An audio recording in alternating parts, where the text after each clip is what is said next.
আসসালামু আলাইকুম প্রিয় বন্ধুরা। এখন ঘড়িতে 6টা 30 বাজে। কিছুক্ষণ পূর্বে ফজরের নামাজ আদায় করা হলো। আপনি কি ফজরের নামাজ আদায়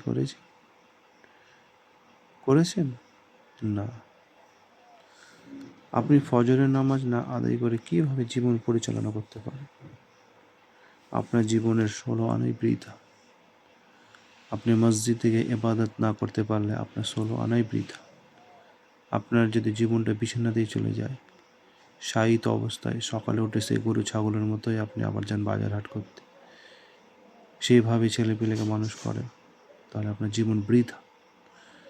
আপনার সন্তান সন্ততির জন্য আল্লাহ সুবহানাহু ওয়া তাআলাকে হিসাব দিতে হবে। আপনার পরিবার পরিজন কী করছে না করছে প্রত্যেকের কাজের জন্য আপনাকে আমাকে হিসাব দিতে হবে।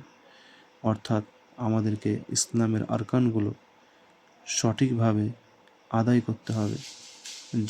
যে দায়িত্ব আল্লাহ সুবহানাহু ওয়া তাআলা আমাদেরকে দিয়েছেন সেগুলো পালন করতে হবে। আপনি যদি ইসলামকে মন্থন করে দেখুন, তাহলে প্রতিটা কাজ হচ্ছে আল্লাহ সুবহানাহু ওয়া তাআলার আমানত।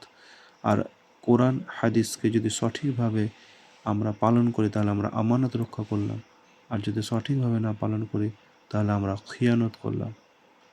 আসসালামু আলাইকুম ওয়া রাহমাতুল্লাহি ওয়া বারাকাতুহু।